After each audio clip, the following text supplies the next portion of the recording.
ஒரு பெரிய மனுஷன் சாக கிடந்தார். ரொம்பவும் அழுதார். ஏன் அழறீங்க அப்படின்னு கேட்டாங்க சுற்றி இருந்தவங்க. நான் சாகிறதுக்காக கவலைப்படலை, நான் நம்ம ஜனங்களுக்காக எவ்வளவோ காரியம்லாம் செஞ்சுக்கிட்டு வந்தேன். நான் செஞ்சுக்கிட்டு வந்த சேவையை இனிமேல் யார் செய்ய போகிறாங்க, அது யாரால் முடியும், அதை நினச்சி தான் அழறேன் அப்படின்னாராம். ஒருத்தர் முன்னாடி வந்தார். அதுக்காக நீங்கள் கவலைப்படாதீங்க, உங்கள் சேவையை தொடர்ந்து செய்கிறதுக்கு என்ன மாதிரி இளைஞர் பட்டாலும் தயாராக இருக்குது. இருந்தாலும் எங்கள் கவலை என்னென்னா அப்படின்னு இழுத்தார். என்ன சொல்லுங்கன்னு கேட்டார் அவர். நீங்கள் இது வரைக்கும் என்ன சேவை செஞ்சுக்கிட்டு வந்தீங்க, அதுதான் எங்களுக்கு இன்னமும் புரியாத புதிராக இருக்குது அப்படின்னாராம் அவர். இந்த காலத்து புள்ள ஒருத்தன் தன்னோட அப்பாவை பார்த்து சொன்னான், அப்பா, நான் உனக்கு உதவி செய்யலாம்னு நினைக்கிறேன், என்ன உதவி செய்யணும்னு சொல்லு அப்படின்னா. நீ சும்மா இருந்தால் அதுவே எனக்கு செய்கிற பெரிய உதவிடா அப்படின்னார் அப்பா. சும்மா இருக்கிறதும் ஒரு உதவி தான், அது மாதிரி மௌனமும் ஒரு சமூக சேவை தான் அப்படிங்கிறார் காஞ்சி பெரியவர். நமக்கு 5 புலன்கள் இருக்குது, மெய், வாய், கண், மூக்கு, செவி. இந்த 5லேயும் அதிகப்படியான வேலை எதுக்குன்னு நினைக்கிறீங்க? வாய்க்கு தான். ஏன்னா அதுக்கு 2 வேலை. இப்போ கண்ணுக்கு பார்க்குறது மட்டும்தான் வேலை, காதுக்கு கேட்குறது மட்டும்தான் வேலை, மூக்குக்கு வாசனை அறியறது தான் வேலை, உடம்புக்கு உணர்றது மட்டும்தான் வேலை. ஆனால் வாய் அப்படி இல்லை, அதுக்கு 2 வேலை. சாப்பிட்றதும் அதுதான், பேசுகிறதும் அதுதான். அதாவது வாய் ஒன்று தான் கர்மேந்திரியமாகவும் இருக்குது, ஞானேந்திரியமாகவும் இருக்குது அப்படின்னு சொல்லுவாங்க. சாப்பாட்டில் உட்காந்தா எந்தெந்த ஆகாரம் என்னென்ன ருசின்னு அறிவிக்கிற வேலையும் செய்யுது. சபையில் உட்காந்தா பாடுறது, பேசுறது, சிரிக்கிறது, இது மாதிரியான வேலையும் செய்யுது. இன்னொரு வித்தியாசம், கண்ணு, காது, மூக்கெல்லாம் ஸ்ட்ரெயின் பண்ணிக்கிட்டு வேலை செய்கிறதில்ல. ஒரு ரோஜா பூ பார்த்தா உடனே மூக்கு அப்படியும் இப்படியும் அசைய ஆரம்பிக்கிறதில்ல. ஒரு சங்கீதத்தை கேட்ட உடனே காது ஆட ஆரம்பிக்காது. ஆனால் வாய் அப்படி இல்லை, அது பேசினாலும் சரி சாப்பிட்டாலும் சரி அசைஞ்சு தான் ஆகணும். ஆக மற்றதை விட வாய்க்கு வேலை ஜாஸ்தின்னு தெரியுது. சாப்பிட்றது, பேசுறது அப்படின்னு 2 காரியம் அதுக்கு. இப்படி 2 காரியம் இருக்கிறதுனால அது 2ஐயும் பாதியாக குறைச்சிக்கணுங்கிறது கடவுள் அபிப்பிராயமாக இருக்கணும் அப்படிங்கிறார் காஞ்சி பெரியவர். ஆனால் இப்போ நாம் அப்படியே நடந்துக்கிறோம், அதுக்கு நேர்மாறாக நடந்துக்கிறோம். நாம் சாப்பிட்றதும் அதிகம், பேசுகிறதும் அதிகம், 2 வேலையையும் தேவைக்கு அதிகமாகவே செய்கிறோம். வாய் தான் ரொம்ப ஓவர் ஒர்க்குடு. அதுக்கு ஓய்வு கொடுத்தா உடம்பும் நல்லாயிருக்கும், உலகமும் நல்லாயிருக்கும். மௌன விரதம் இருக்கிறதெல்லாம் எதுக்காக நினைக்கிறீங்க? இதுக்காக தான். இந்த காலத்தில் மௌனமாக இருக்கிறவங்கெல்லாம் மகத்தான தொண்டு செய்கிறாங்க அப்படின்னு தான் சொல்லணும். சத்தம் அதிகமாக போய் தான் சவுண்டு பொல்யூஷன் வருது.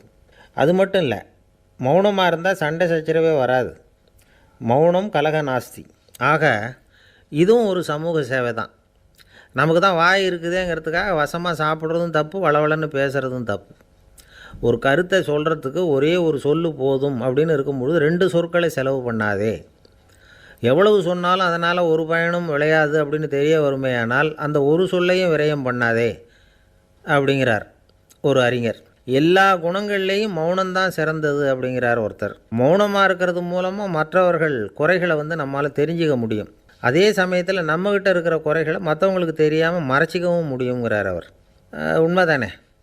ஒரு பெரிய மேடை பேச்சாளர், பொது வாழ்க்கையில் 25 வருஷ காலமாக ஈடுபட்டிருக்கிறவர். அவர் மனைவி ஒரு நாள் சொன்னாங்க, எங்கள் வீட்டுக்காரர் 25 வருஷ காலமாக பொது வாழ்வில் ஈடுபட்டிருந்தா கூட இந்த மாதம் 10ஆம் தேதியிலேருந்து தான் மக்களுக்கு சேவை செய்ய ஆரம்பிச்சிருக்கார் அப்படின்னாங்க ரொம்ப பெருமையாக.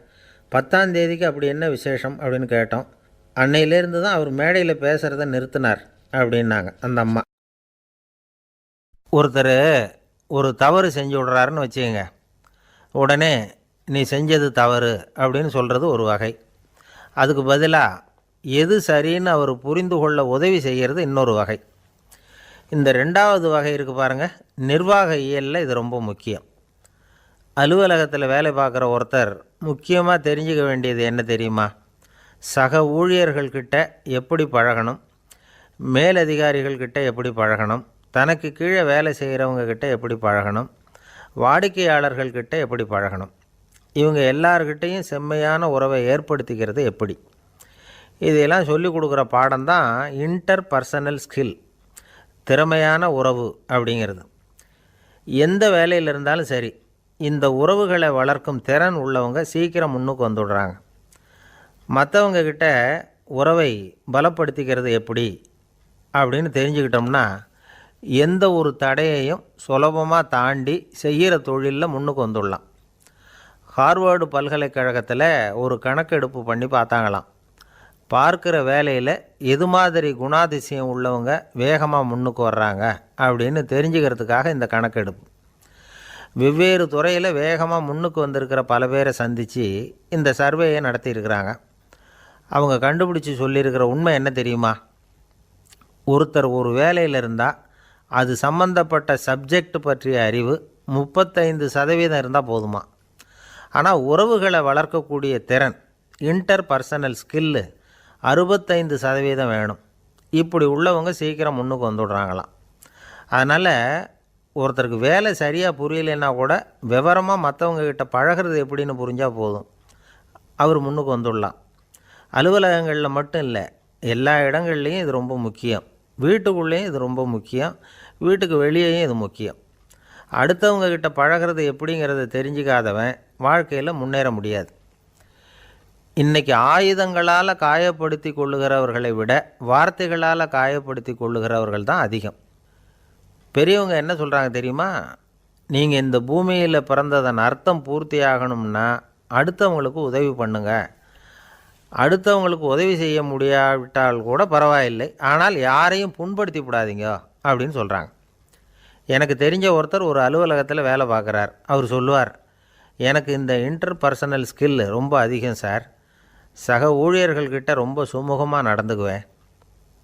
என் கூட வேலை பார்க்குற ஒருத்தருக்கு ஏதாவது ஒரு கஷ்டம்னா அந்த சமயத்தில் அவர் செய்ய வேண்டிய வேலையை நான் செஞ்சுருவேன் சார் அப்படிம்பார்.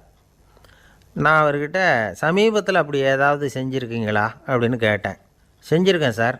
போன வாரம் புதன்கிழமை ஆஃபீஸில் என் பக்கத்து சீட்டுக்காரருக்கு வயிற்று வலி. உடனே நான் மெடிக்கல் லீவ் போட்டுவிட்டு எங்கள் வீட்டுக்கு போயிட்டேன் சார் அப்படின்னார். ஒரு அம்மா தெருவில் உட்காந்து என்னத்தையோ தேடிட்டு இருக்கிறாங்க. அந்த அம்மா ஒரு சூஃபி ஞானி. அவங்க பேர் என்னென்னா ரபியா அல் அடாவியா. அந்த அம்மாவுக்கு கண் கூட தெளிவாக தெரியாது. அந்த பக்கமாக வந்த சில பேர் இவங்களுக்கு உதவி செய்கிறதுக்காக வந்தாங்க. என்ன தேடிட்டு இருக்கிறீங்க அப்படின்னு கேட்டாங்க. இதுக்கு அந்த அம்மா, அந்த கேள்வி அவ்வளோ முக்கியத்துவம் இல்லை, நான் தேடிட்டு இருக்கிறேன், உங்களால் முடிஞ்சால் எனக்கு உதவி பண்ணலாம் அப்படின்னாங்களாம். உதவி செய்ய வந்தவங்களுக்கு ஆச்சரியம். எதை தேடுறோங்கிறது தெரியாமல் இப்படி ஏன் நேரத்தை செலவழிக்கிறீங்க? நாங்கள் எப்படி உங்களுக்கு உதவ முடியும்? எங்களுக்கு ஒன்றும் புரியலையே அப்படின்ட்டுருக்காங்க. சரி, உங்களை திருப்தி பண்ணுறதுக்காக சொல்கிறேன். ஒரு குண்டூசி தொலைஞ்சி போச்சு, அதை தேடுறேன் அப்படின்னாங்களாம் அந்த அம்மா. அதுக்கப்புறம் இவங்களும் சேர்ந்து தேட ஆரம்பிச்சிட்டாங்க. கொஞ்ச நேரம் ஆச்சு, ஒன்றும் கிடைக்கல. உதவி செய்ய வந்தவங்களும் அழுத்து போட்டாங்க.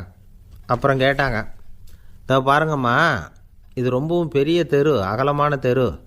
அதனால் குறிப்பாக நீங்கள் எந்த இடத்துல அந்த குண்டூசியை தொலைச்சிங்க அதை சொல்ல முடியுமான்னாங்களாம்.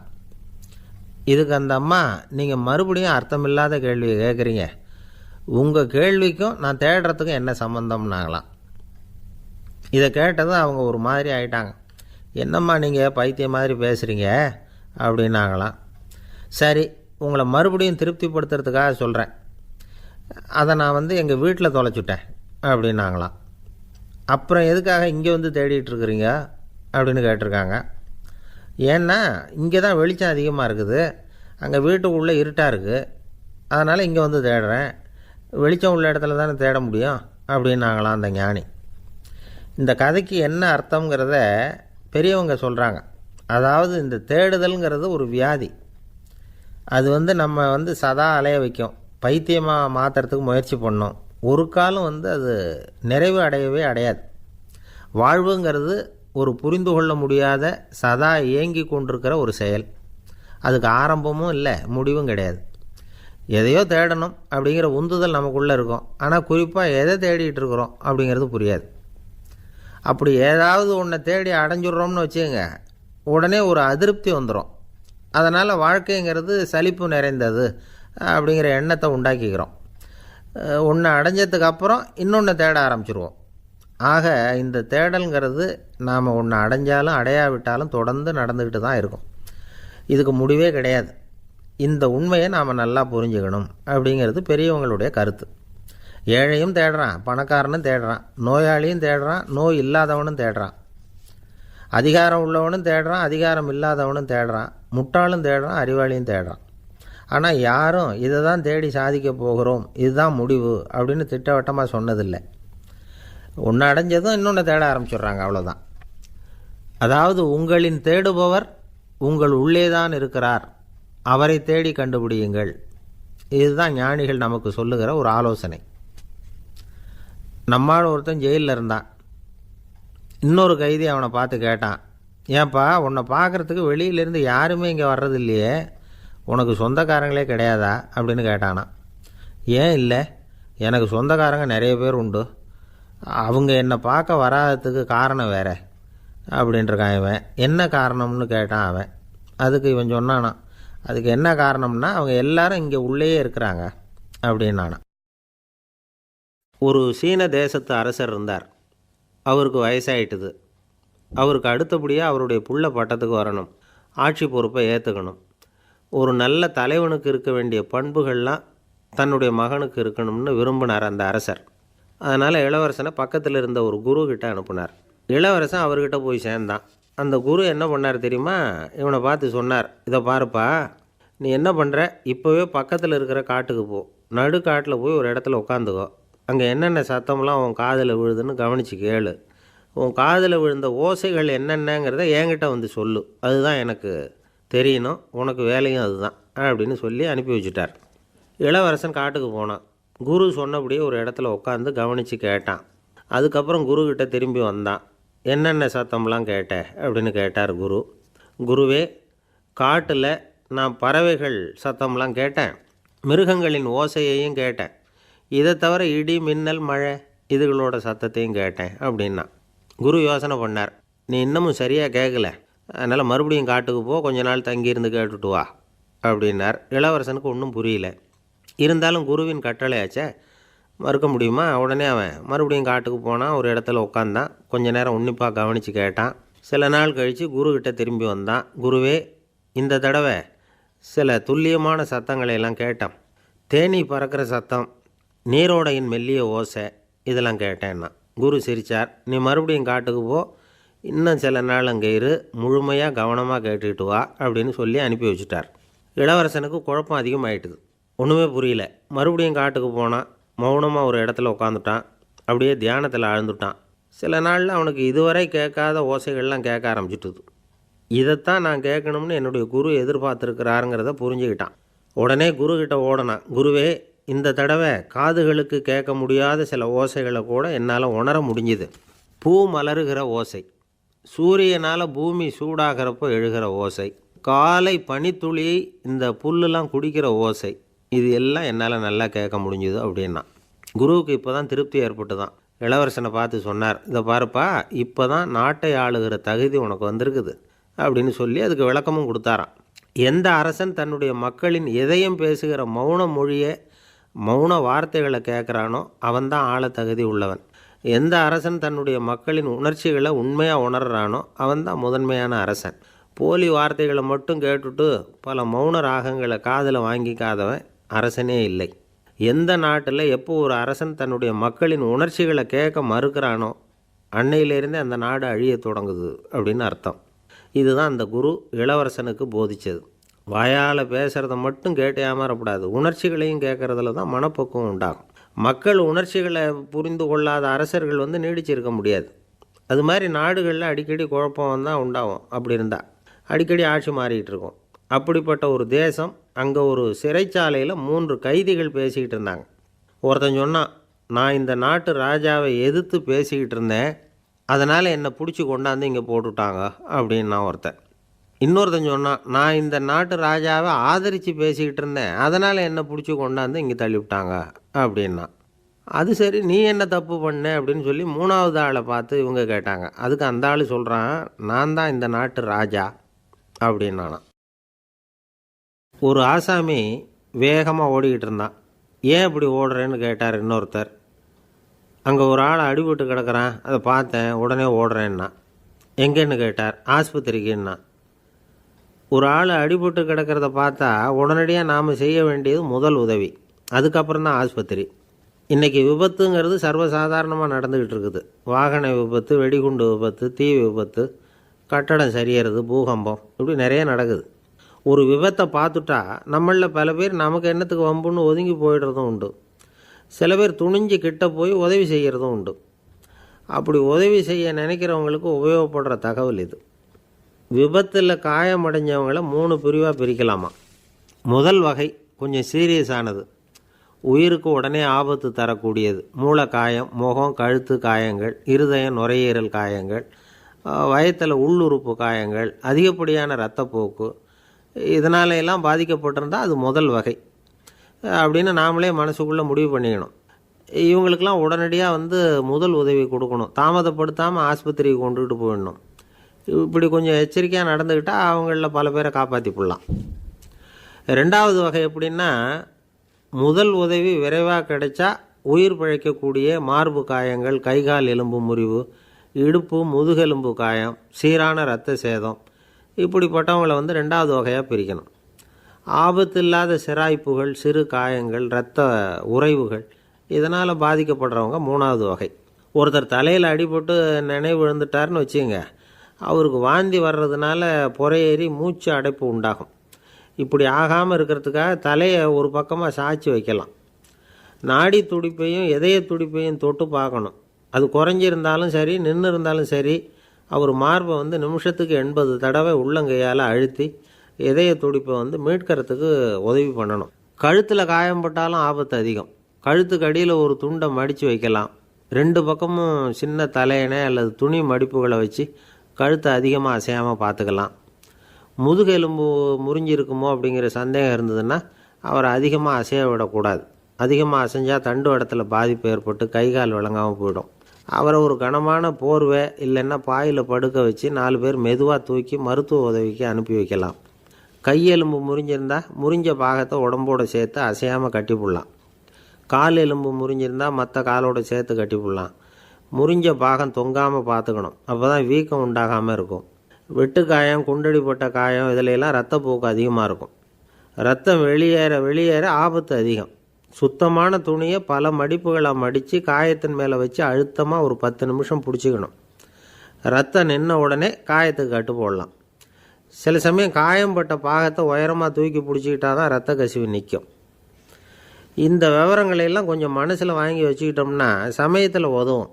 ஏன்னா இந்த காலத்தில் விபத்து எந்த ரூபத்தில் எப்போ வரும்னு யூகிக்கவே முடியல. நண்பர் ஒருத்தர் சொன்னார், நேற்றுக்கு பாருங்கள் சார், என் கண்ணு முன்னாடியே ஒரு சின்ன விபத்து நடந்ததுன்னார். என்னன்னு விசாரித்தோம். ஒரு பஸ்ஸில் வந்துக்கிட்டு இருந்தேன். அந்த பஸ்ஸில் பின்பக்கம் படி ஓரமாக நின்றுக்கிட்டு இருந்த ஒருத்தர் ரோட்டில் விழுந்துட்டார். டிரைவர் அதை கவனிக்கலை, நிறுத்தாமல் அவர் பாட்டுக்கு போகிறாருன்னார். கண்டக்டர் உடனே விசில் கொடுத்து பஸ்ஸை நிறுத்த வேண்டியது தானே அப்படின்னோம். அதுதான் சார் முடியாமல் போச்சுன்னார் அவர். ஏன்னு கேட்டாங்க. தவறி கீழே விழுந்ததே அந்த கண்டக்டர் தான் சார் அப்படிங்கிறார். ஒரு நண்பர், அவர்கிட்ட பேசிக்கிட்டு இருந்தேன். மனித உறவுகள் பற்றி அவர் சொல்லிகிட்டு இருந்தார். அமெரிக்காவில் தந்தை மகன் உறவு எப்படி இருக்குது அப்படிங்கிறத விளக்கிறதுக்கு அவர் ஒரு கதையை சொன்னார். ஒரு அப்பா பகல் பூராவும் அலுவலகத்தில் வேலை, ஓடி ஆடி உழைச்சிக்கிட்டு களைச்சி போய் ராத்திரி 10 மணிக்கு மேலே வீடு திரும்பினான். வீட்டு வாசலில் அவரோட மகன் காத்துக்கிட்டு இருக்கிறான். இன்னமும் தூங்கலை. அப்பாவை வாசல்லையே தடுத்து நிறுத்தி, அப்பா உனக்கு சம்பளம் எவ்வளவு அப்படின்னு கேட்குறான். ஏற்கனவே ஆஃபீஸ் பிரச்சனைகளால் அழுத்து போய் திரும்புகிற அப்பாவுக்கு கோவம் வந்துடுது. என்னடா இப்படிலாம் கேளுன்னு உங்கள் அம்மா உனக்கு சொல்லி கொடுத்தாளா அப்படின்னு சொல்லிவிட்டு உள்ளே போய் சட்டையை கட்டி மாட்டிவிட்டு குளிச்சுவிட்டு மறுபடியும் வெளியில் உடையை மாற்றுகிற சமயம் அப்போ மறுபடியும் மகன் உள்ளே நிற்கிறான் அவர் முன்னாடியே. அப்பா உனக்கு எவ்வளவு சம்பளங்கிறான் மறுபடியும். அப்பாவுக்கு எரிச்சல் அதிகமாகிட்டுது. மணிக்கு $20 போதுமா அப்படின்னார். அப்படின்னா எனக்கு ஒரு $10 தர முடியுமான்னா மகன். இதுக்கு தான் என் சம்பளம் எவ்வளவுன்னு கேட்டியா? 2ஆம் வகுப்பு படிக்கிற உனக்கு எதுக்குடா $10 அப்படின்னு கத்திவிட்டு தொலைக்காட்சி பெட்டியின் முன்னாடி போய் உட்காந்துக்கிட்டு ஏதோ நிகழ்ச்சியை பார்க்க ஆரம்பிச்சிட்டார். கொஞ்ச நேரம் கழித்து மறுபடியும் மகன் நிற்கிறான். அப்பா ப்ளீஸ் எனக்கு ஒரு $10 கொடுக்க முடியுமா? மகனுடைய கண்களில் கண்ணீர். என்னடா அவன் கண்ணீரை காட்டி காரியம் சாதிக்கலாம்னு பார்க்குறியா? ஒரு காசு கூட கொடுக்க மாட்டான் போ அப்படின்னு விரட்டி விட்டான். மகன் கண்ணீரை தொடச்சிக்கிட்டே கண்ணை தொடச்சிக்கிட்டு பேசாமல் போய் படுத்துக்கிட்டானான். கொஞ்ச நேரம் ஆச்சு. அப்பாவோட கோபம் கொஞ்சம் கொஞ்சமாக குறைஞ்சிது. பிள்ளைகிட்ட கோபமாக கத்துனது தப்பு தாங்கிறது புரிஞ்சுது அவனுக்கு. எழுந்திரிச்சு போனான், படுக்கை இறக்கி போனான். மகனை பார்த்தான். அவன் தலையணையை கட்டி பிடிச்சிக்கிட்டு அழுதுகிட்டு இருக்கிறான். அவனை மெல்ல நெருங்கி அவங்ககிட்ட எதமாக பேசுகிறதுக்கு ஆரம்பித்தானான். எதுக்குடா உனக்கு $10 பள்ளிக்கூடத்தில் கேட்டாங்களா அப்படின்னு கேட்டானான். மகன் சொல்லியிருக்கான், இல்லை டாடி, உனக்கு 1 மணி நேரம் சம்பளம் $20ன்னு சொன்னேன். நீ ஏற்கனவே எனக்கு கொடுத்த பாக்கெட் மணி $10 என்கிட்ட இருக்குது. இப்போ நீ இன்னொரு $10 கொடுத்தீங்கன்னா அதையும் சேர்த்து $20 ஆகிடும். அந்த $20 நான் உனக்கு கொடுத்துருவேன். அப்படி கொடுத்தா நீ என் கூட 1 மணி நேரம் செலவழிப்ப இல்லையா? அதுக்காக தான் $10 கேட்டேன் அப்படின்னு சொன்னானோ. அந்த அப்பா கண்ணு கலங்கி போச்சான். ஆதரவோடு தன்னுடைய மகனை கட்டி பிடிச்சி அழ ஆரம்பிச்சிட்டாராம். இதுதான் நண்பர் சொன்ன கதை. அமெரிக்கா மட்டும் இல்லை, உலகம் பூராவும் இன்றைக்கி மனித உறவுகள் இப்படி தான் மாறிட்டுருக்கு. பெரியவர்கள் அறிவுரை என்ன தெரியுமா? உங்கள் குழந்தைகளிடமிருந்து குழந்தை பருவத்தை பிரித்து விடாதீர்கள் அப்படிங்கிறது தான். அதாவது இன்றைய குழந்தைகள் தங்கள் பிருந்தாவனத்தை இழந்து விடுகிறார்கள் அப்படிங்கிறது அவங்களுடைய கருத்து. இந்த நிலைக்கு நாம் காரணமாக இருந்துடக்கூடாது. குழந்தைகளோட விளையாடுவோம், குடும்பத்தோடு உறவாடுவோம் அப்படிங்கிறது தான் நம்முடைய நோக்கமாக இருக்கணும். இன்றைய உறவு முறைக்கு இன்னொரு உதாரணம் சொல்லுவாங்க. ஒருத்தர் வந்தாராம், அவர் பக்கத்தில் ஒரு சின்ன பையன். நாம் அவரை விசாரிக்கிறோம், யார் இந்த பையன் அப்படின்னா அவர் சொல்கிறார், இவன் எனக்கு தூரத்து உறவு அப்படின்னாராம். இந்த தூரத்து உறவுன்னா எப்படின்னு இருக்கான். இதுக்கு அவன் சொல்லியிருக்கிறான், இவன் எங்கள் அப்பாவுக்கு 8வது புள்ளை அப்படின்னானான். ஒரு ஊரில் ஒரு பெரிய ஞானி இருந்தார். அவர் படுக்கையில் இருந்தார். இன்னும் கொஞ்சம் நேரம்தான் அவர் இந்த உலகத்தில் இருக்க போகிறார். அவரை சுற்றி ஏகப்பட்ட கூட்டம்.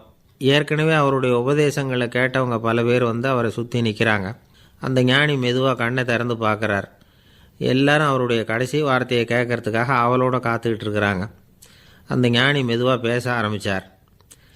நான் என்னுடைய வாழ்நாள் பூராவும் உங்களுக்கு நிறைய போதனைகள் சொல்லிக்கிட்டு இருக்கிறேன். பேரானந்தம், மகிழ்ச்சி, தியானத்தன்மை, இதை பற்றியெல்லாம் சொல்லியிருக்கிறேன். இப்போ நான் வேறு ஒரு கரைக்கு போய்கிட்டுருக்கிறேன். நான் இனிமேல் இந்த கரையில் இருக்க மாட்டேன். நீங்கள் நான் சொன்னதையெல்லாம் கேட்டீங்க, ஆனால் எதையும் நீங்கள் நடைமுறைப்படுத்தி பார்க்கல. எல்லாம் கேட்டதோடு சரி, அதோடு விட்டுவிட்டீங்க. அப்புறம் அதை தள்ளி போட்டுக்கிட்டே வந்துட்டீங்க. மேலும் அதை தள்ளி போடுறதுல எந்த பிரயோஜனமும் கிடையாது. இப்போ நான் போய்கிட்டு இருக்கிறேன், உங்களில் யாராவது என்னோட வர்றதுக்கு தயாரா அப்படின்னு கேட்டார். அவ்வளவுதான், யாரும் வாயை திறக்கலை. ஒரே மௌனம், சத்தமே இல்லை. ஒருத்தர் பார்த்துக்கிட்டே நிற்கிறாங்க. அந்த கூட்டத்தில் ஒரு ஆள் அந்த ஞானி கூடவே 40 வருஷத்துக்கு மேலே இருந்திருக்கிறான். அவனும் வாயை திறக்காமல் இன்னொருத்தன் முகத்தை பார்த்துக்கிட்டே நிற்கிறான். இந்த சமயத்தில் பின்னாடி நின்றுக்கிட்டு இருந்த ஒருத்தன் கையை தூக்கினான். ஞானி அவனை பார்த்தார். சரி, ஒருத்தனுக்காவது நம்மோட வர்றதுக்கு தைரியம் இருக்குது அப்படின்னு நினச்சார். ஆனால் அந்த ஆள் என்ன சொன்னான் தெரியுமா? ஐயா, நீங்கள் கேட்குறப்போ நான் உடனே எழுந்திருக்கல, கையை மட்டும்தான் தூக்கினேன். என்ன காரணம்னா, நான் எப்படி அடுத்த கரைக்கு சேர்றதுங்கிறது தெரிஞ்சுக்கிறதுக்காக தான். அந்த விவரத்தை மட்டும் இப்போ உங்ககிட்ட இருந்து நான் தெரிஞ்சுக்க ஆசைப்பட்றேன். ஏன்னா இப்போ நான் உங்கள் கூட வர்றதுக்கு தயாராக இல்லை. எவ்வளவோ காரியங்களை நான் இன்னும் இங்கே முடிக்க வேண்டியிருக்குது. வீட்டுக்கு ஒரு விருந்தினர் வந்திருக்கிறார். என்னுடைய இளைய மகனுக்கு கல்யாணம் பண்ணி வைக்கணும். அதனால் இன்றைக்கி உங்கள் கூட வர முடியாது. அது மட்டும் இல்லை, இப்போ உங்கள் கூட அடுத்த கரைக்கு வந்தால் திரும்பி வர முடியாதுன்னு வேறு சொல்கிறீங்க. அதனால் இப்போ நான் வரல. இன்னொரு நாள் நிச்சயமாக நான் வர்றேங்க, உங்களை சந்திக்கிறேன். அதனால் இப்போ நீங்கள் இன்னொரு தடவை எங்களுக்கு விளக்கமாக சொல்லணும். ஏற்கனவே பல தடவை சொல்லியிருக்கிறீங்க. தயவு பண்ணி இப்போ ஒரு தடவை சொன்னீங்கன்னா சௌகரியமாக இருக்கும். அந்த அடுத்த கரையை அடையிறது எப்படி? இப்போ ஒரு தடவை அதை விளக்கமாக சொல்லிட்டிங்கன்னா நல்லா ஞாபகப்படுத்திக்குவேன். அது சரியான சமயம் வர்றப்போ இது எனக்கு உதவியாக இருக்கும் அப்படின்னு நானும். ஆனால் உண்மை என்ன தெரியுமா? அந்த சரியான சமயம் வரவே இல்லை அப்படிங்கிறது தான் உண்மை. இப்படி அந்த கதை முடியும். இந்த கதை அந்த ஒரு ஆளுக்கு மட்டும் இல்லை, கிட்டத்தட்ட எல்லாருக்குமே அது பொருந்தும் அப்படிங்கிறாங்க விவரம் தெரிஞ்சவங்க. எல்லாருமே அந்த சரியான தருணத்துக்காக தான் காத்துக்கிட்டு இருக்கிறாங்களாம். அதுக்காக ஜோசியம் பார்க்குறாங்க, கைரேகை பார்க்குறாங்க. நாளைக்கு என்ன நடக்குங்கிற ஆவலில் எல்லோரும் காத்துக்கிட்டு இருக்கிறாங்க. ஆனால் அந்த ஒரு நாள் ஒருபோதும் வரப்போகிறதில்ல. நீங்கள் தள்ளி போடுறதுக்காக பல அர்த்தமில்லாத காரணங்களை தேடுறீங்க அப்படிங்கிறார் ஒரு ஞானி. காத்திருக்கிறதுலேயே நம்ம காலம் ஓடி போயிடுது. ஏன்னா இன்றைக்கி நாம் சிந்திக்கிறது நாளைக்கு நாம் சிந்திக்கிறது இல்லை. ஒவ்வொரு நாளும் ஒவ்வொரு மாதிரி போயிடுது. நாளைக்கு மறுநாளை பற்றியே சிந்திக்கிறோம். இப்படியே அது பாட்டுக்கு போயிடும். கரையை தொட்டு பார்க்குறது எப்போ? இதுதான் கேள்வி. நமக்கு வேண்டியப்பட்ட ஒருத்தர் ஒரு ரயில்வே பிளாட்ஃபாரத்தில் நின்றுட்டு இருக்கிறார். அங்கே இருக்கிறவங்ககிட்ட கேட்குறாராம், விசாரிக்கிறார். ஏங்க கிழக்க போகிற ரயில் போயிட்டுதுங்களான்னாராம். போயிட்டுதுன்னு இருக்கிறாங்க. கொஞ்ச நேரம் கழித்து எங்கே மேற்க போகிற ரயில் போயிட்டுதுங்களான்னு கேட்டிருக்காரு. போயிட்டுதுங்களான்ட்ருக்காங்க. அப்புறம் கொஞ்சம் நேரம் கழித்து மறுபடியும் ஏங்க 10:30 மணி வண்டி போட்டுதான்னு கேட்டிருக்கார். தொடர்ந்து காலையிலேருந்து சாயந்தரம் வரைக்கும் இப்படி ஒரே இடத்துல நின்றுக்கிட்டு கேட்டுக்கிட்டே இருக்கிறார். இதை பார்த்துக்கிட்டு இருந்த ஒருத்தர் அவர்கிட்ட வந்து, ஏங்க நீங்கள் எங்கே போகணும் அப்படின்னு கேட்டாராம். இவர் மெதுவாக சொன்னாராம், இந்த ரயில்வே லைனை தாண்டி அந்த பக்கம் போகணும் அப்படின்னாராம். நம்பிக்கை இல்லைன்னா இந்த உலகத்தில் நாம் நடமாடவே முடியாது. அவநம்பிக்கையோடு இருந்துக்கிட்டு இருந்தால் என்றைக்கும் அவஸ்தை தான். நாம் நம்புறது நடக்குதோ இல்லையோ அது வேறு விஷயம். ஆனால் எதையும் நம்பி தான் நாம் அடி வைக்க வேண்டியிருக்கு. வேறு ஒன்றும் வேணாம், ஒரு லாட்ரி சீட்டு வாங்குகிறோம், அது எங்கே நமக்கு விழப்போகுது அப்படிங்கிற அவநம்பிக்கையோடவா வாங்குகிறோம்? பரிசு நமக்கு தான் அப்படிங்கிற நம்பிக்கை உள்ளூர இருக்கிறதுனால தான் அதை வாங்குகிறோம். இருந்தாலும் முடிவு வேறு மாதிரி ஆகிடுது. அதுக்காக மனசு சோர்ந்து போகிறதில்ல, அடுத்த மாதமும் சீட்டு வாங்குகிறோம். இந்த நம்பிக்கை தான் மனித வாழ்க்கைக்கு ஆதாரம். ஒரு கடையில் போய் டீ சாப்பிட்றீங்க, அந்த டீ நல்ல டீ தானா, அதில் விஷம் கலந்துருக்குமா அப்படிங்கிற சந்தேகம் வந்துட்டுதுன்னு வச்சுங்க. அதுக்கப்புறம் அதை எப்படி நீங்கள் சாப்பிட முடியும்? நம்பி தான் சாப்பிட்ணும். ரயில் ஒழுங்காக போய் சேருங்கிற நம்பிக்கை இருக்கிறதுனால தான் அதில் ஏறி உட்காடுறோம். லெட்டர் ஒழுங்காக போய் சேருங்கிற நம்பிக்கை இருக்கிறதுனால தான் பெட்டியில் போடுறோம். சரி, நம்ம கதையெல்லாம் நம்மளோட இருக்கட்டும். மனித நம்பிக்கை எந்த அளவுக்கு உறுதியாகவும் அறிவுபூர்வமாகவும் இருக்கணுங்கிறதுக்கு அலெக்சாண்டர் வாழ்க்கையில் நடந்த ஒரு சம்பவத்தை உதாரணமாக சொல்லலாம். இந்த உலகத்தையே ஜெயிக்கணும்னு புறப்பட்டார் அலெக்சாண்டர். ஒரு கட்டத்தில் அவர் சிட்னஸ் நதி கரைக்கு வந்து சேர்ந்தார். அந்த சமயத்தில் அவருக்கு கடுமையான நோய் வந்துட்டுது. அவர் கூடவே வந்திருந்த கிரேக்க வைத்தியர்கள் என்னென்னமோ முயற்சியெல்லாம் பண்ணி பார்த்தாங்க. இருந்தாலும் அலெக்சாண்டருக்கு வந்திருக்கிறது என்ன நோய்ங்கிறத அவங்களால கண்டுபிடிக்க முடியல. ஏன்னா அந்த பகுதியில் உள்ளவங்களுக்கு மட்டுமே அதிகமாக வரக்கூடிய ஒரு வினோதமான நோயாக இருந்தது அது. ஆனால் அவர் இருக்கிற இடம் எதிரியோட இடம், பாரசீக மன்னனோட ஆளுகைக்கு உட்பட்ட இடம். என்ன பண்ணுறது அப்படின்னு எல்லோரும் யோசனை பண்ணாங்க. பாரசீக மன்னனோட அரண்மனையில் இருக்கிற வைத்தியர் வந்தால் இந்த நோயை குணப்படுத்தி விடுவார் அப்படின்னு சொன்னாங்க. இருந்தாலும் எதிரியோட நாட்டில் இருக்கிற வைத்தியரை கூப்பிட்டு எப்படி நம்பி வைத்தியம் பார்க்க சொல்கிறது அப்படின்னு சொல்லி எல்லோரும் தயங்கினாங்க. ஆனால் அலெக்சாண்டர் தயங்கலை. பரவாயில்ல, அழைச்சிட்டு வாங்கன்னு விட்டார். உடனே அவரை போய் அழைச்சிட்டு வந்துட்டாங்க. அவர் வந்தார். அலெக்சாண்டர் உடம்பை பரிசோதனை பண்ணி பார்த்தார். சரி, இதை குணப்படுத்தி விடலாம், பயப்பட வேண்டியதில்லை. ஆனால் இதுக்கு ஒரு மூலிகை ரசம் தயார் பண்ணி கொடுக்கணும். நான் போய் அதை தயார் பண்ணிவிட்டு 2 நாளில் திரும்பி வந்துடுறேன் அப்படின்னு சொல்லிவிட்டு போனார் அந்த வைத்தியர். அதே மாதிரி 2 நாளில் திரும்பி வந்தார் மூலிகை ரசத்தோட. இதுக்கு இடையில் அலெக்சாண்டரோட தளபதிகளில் ஒருத்தர் ரகசியமாக ஒரு எச்சரிக்கை கடிதம் கொடுத்து அனுப்பியிருக்கிறான். அதை வாங்கி என்ன விஷயம்னு பார்த்தார். இப்போ உங்ககிட்ட வந்திருக்கிற எதிரி நாட்டு வைத்தியரை நம்பாதீங்கோ, அவன் கொண்டுகிட்டு வந்திருக்கிற மூலிகை ரசத்தில் விஷம் கலந்துருக்குது அப்படின்னு அதில் எழுதியிருக்கு. அதை பார்த்தார் அலெக்சாண்டர். இருந்தாலும் கொஞ்சம் கூட அலட்டிக்கலை. வைத்தியர் கொடுத்த மருந்தை வாங்கி கடகடன்னு குடிச்சுட்டு அதுக்கப்புறம் அந்த கடிதத்தில் இருந்த விஷயத்தை அந்த வைத்தியர்கிட்ட சொன்னார். வைத்தியர் திகைச்சு போயிட்டார். தன் மேலே அலெக்சாண்டர் வச்சுருக்கிற நம்பிக்கையை பார்த்து அவருக்கு ரொம்ப வியப்பு. வைத்தியர் உண்மையிலேயே நல்ல மருந்து தான் கொண்டுகிட்டு கொடுத்துருக்கிறார், அதில் விஷம்லாம் எதுவும் கலக்கலை. அதுக்கப்புறம் அலெக்சாண்டர் அந்த வைத்தியரை பார்த்து சொன்னாராம், நம்பிக்கைங்கிற அச்சாணியை ஆதாரமாக வச்சுக்கிட்டு தான் இந்த உலகம் சுற்றிக்கிட்டு இருக்குது. எனக்கு எதிரியாக இருந்தாலும் பாரசீக மன்னர் ரொம்ப பெரியவர். அப்பேற்பட்ட மன்னருடைய அரண்மனை வைத்தியர் தொழில் நேர்மை இல்லாதவராக இருக்க மாட்டார். அப்படி இருந்தால் அவரை அரண்மனை வைத்தியராக வச்சிருக்கவே மாட்டாங்க அப்படின்னு நம்பினேன். என்னுடைய நம்பிக்கை வீண் போகலை அப்படின்னாராம். இதுதான் மானுட நம்பிக்கைங்கிறது. இந்த காலத்துலேயும் இது மாதிரி இந்த மானுட நம்பிக்கை ரொம்பவும் சாமர்த்தியமாக கையாளுகிற கெட்டிக்காரங்க சில பேர் இருக்கிறாங்க. இந்த காலத்து குரு, அவருக்கு ஒரு சிஷ்யன். குரு முன்னாடி அந்த சிஷ்யன் ரொம்ப பணிவாக நின்று, குருவே, உங்கள் கையால் விஷத்தை கொடுத்தாலும் அதை வாங்கி மடமடன்னு குடிச்சிருவேன் அப்படின்னா. உன்னுடைய குரு பக்தியை மெச்சினேன் அப்படின்னார் குரு. அதுக்கு அந்த சிஷ்யன், அப்படி இல்லை குருவே, உங்கள்கிட்ட சிஷ்யனாக இருக்கிறத விட உங்கள் கையால் விஷத்தை வாங்கி குடிச்சு விட்றது ரொம்ப நல்லது, அதனால தான் அப்படி சொன்னேன் அப்படின்னா. ஒரு தீக்குச்சி தீப்பெட்டியை பார்த்து கேட்டுதான், நாம் 2 பேரும் தானே உரசிக்கிறோம், ஆனால் நான் மட்டும் தீப்பிடிச்சி எரிஞ்சு போகிறேன், நீ அப்படியே இருக்கிறியே அப்படின்னு தான். அதுக்கு தீப்பெட்டி சொல்லியிருக்குது, உனக்கு தலையில் கணம் இருக்குது அதனால் அழிஞ்சு போகிற அப்படின்னு தான். எப்படி இருக்கு பாருங்கள் இந்த பதில். தலையில் கணம் உள்ளவங்க யாருமே சரியாக இருக்க முடியாது. எவ்வளவு பெரியவங்களாக இருந்தாலும் சரி ரொம்ப கஷ்டம்தான் அது. கர்வங்கிறது கூடவே கூடாது. இதை விளக்கறதுக்கு மகான் ஒருத்தர் ஒரு சம்பவத்தை சொல்கிறார். அர்ஜுனன் தீர்த்த யாத்திரை பண்ணானா. அப்போது தென்னிந்தியாவுக்கு வந்திருக்கிறான். ராமேஸ்வரத்துக்கு போனப்போ அங்கே இலங்கைக்கு கல்லுலாம் அடுக்கி போடப்பட்டிருந்த பாலத்தை பார்த்தானா. ஒரு சின்ன குரங்கு அதுக்கு பக்கத்தில் விளையாடிக்கிட்டு இருந்திருக்கு. அதை பார்த்துட்டு அர்ஜுனன் சிரிச்சிருக்கான். ஏன் சிரிக்கிறேன்னு கேட்டிருக்கு அந்த குரங்கு. ராமன் மிகச்சிறந்த வில் வீரன்.